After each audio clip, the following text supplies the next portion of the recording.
Welcome to mummy life style. இன்றைக்கி வந்த கோயில் என்னென்னா குண்டடம் வடுகநாதர் ஆலயம். நேற்று தான் கும்பாபிஷேகம் நடந்த கோவில். இது முன்னாடியே கொங்காலம்மன் அப்படின்னு ஒரு அம்மன் கோவில். உள்ளே நுழையிற என்ட்ரன்ஸில் இந்த மாதிரி ஒரு அம்மன் சிலை இருக்குது. அதுவுமே நேற்று கும்பாபிஷேகம் நடத்தியிருக்காங்க. அதை சாமி கும்பிட்டு நம்ம முன்னாடியே இருக்கவும் சாமி கும்பிட்டு உள்ளே போய்க்கலாம் அப்படின்னு சொல்லி இதுதான் யாகசாலை போட்டிருப்பாங்க போல். நேற்றுலாம் இதில் எள்ளு போட்டால் சொல்லுவாங்களே அந்த காலத்தில், அந்த மாதிரி கீழே விழுகிற மாதிரி இல்லை, அந்த மாதிரி ஒரு கூட்டம் இருந்துச்சு. நாங்களே செல்லில் டிவிலெலாம் பார்த்தோம். அந்த மாதிரி ஒரு இடத்துக்கு நாங்கள் ஃப்ரீயாக போனது. நேற்று பஸ் வசதியெல்லாம் கட் பண்ணிட்டாங்க, மாற்றி விடுறாங்க. நீங்கள் வர்றது மாதிரி இருந்தால் வேண்டாங்க்கா அப்படின்னு நம்ம மைந்தன் சகோ தான் ஃபோன் பண்ணாங்க. அதனால் அவங்க பஸ் அவரே கோயம்புத்தூர்லாம் தாராபுரம் தான் மாறி போகிறேங்க்கா, நீங்கள் வர வேண்டாங்கம்மா அப்படின்னு சொல்லிட்டாங்க. வந்தாலும் சாமி பார்க்க முடியாது, அந்தளவு உங்களுக்கு கூட்டமாக இருக்குது அப்படின்னாங்கன்னு ஒருத்தர். நல்லதாக போச்சு, அவங்க சொல்லவும் தான். இல்லைன்னா நாங்களும் அந்த கூட்டத்தில் சாமி பார்க்குறக்காக நம்ம வர்ற சாமியே பார்க்க முடியலைன்னா அந்த தீர்த்தமானால் விழுந்திருக்கலாம். ஆனால் இன்றைக்கி ஒரு இருக்கிற ஃப்ரீனஸ் நேற்று இருக்காது. முளைப்பாரி ஒரு 3000-4000 முளைப்பாரி போட்டிருப்பாங்க. உழைப்பா அவ்வளோ இருந்தது. அந்த முளைப்பாரியே மேலதாளத்தோடு கொண்டுட்டு வந்தாங்க. நான் பார்த்தேன், செல்லுலாம் பார்த்துருக்கேன். அது நேற்று இருந்த நிலமை இப்போ பாருங்கள் எப்படியெல்லாம் வாடி போச்சு. நான் குண்டத்தில் போய் சாமி கும்பிட்டு போகலாம்.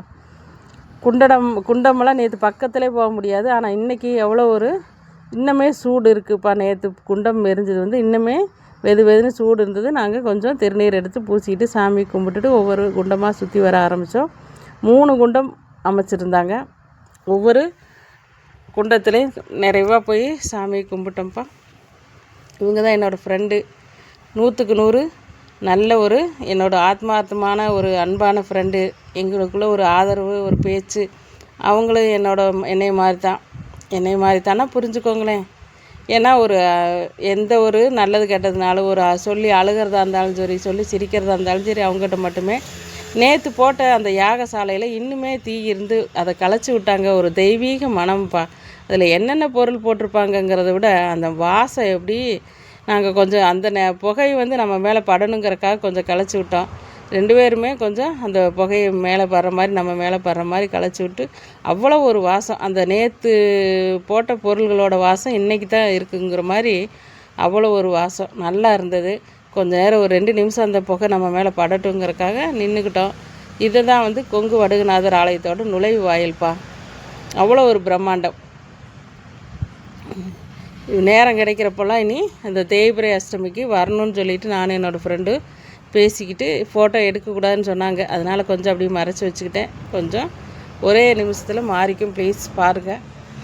அப்புறம் டக்குன்னு அதை எனக்கு கட் பண்ணவும் தெரியல, அதனால் அப்படியே வச்சுக்கிட்டேன். உள்ளே நுழைஞ்சு சாமி கும்பிட்டு கூட்டமாக இருந்தது உள்ளே. நான் அப்போ தான் அபிஷேக பூஜை நடந்துகிட்டு இருந்தது.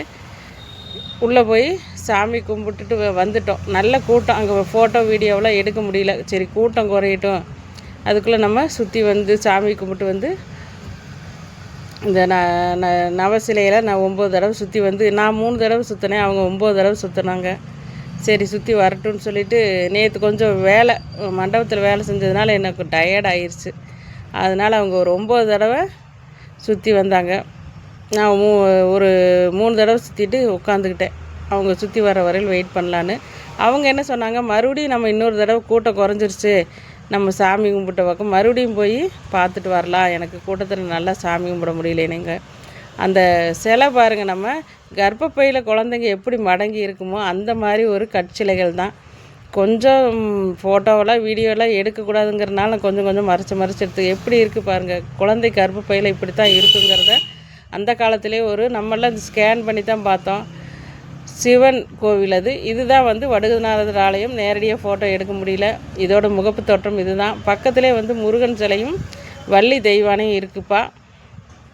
அப்போ அதுக்கடுத்து ஒரு அம்மன் கோவில் சூப்பராக இருந்தது. எல்லாமே ஒரு மன நிறைவோடு சாமி கும்பிட்டோம்.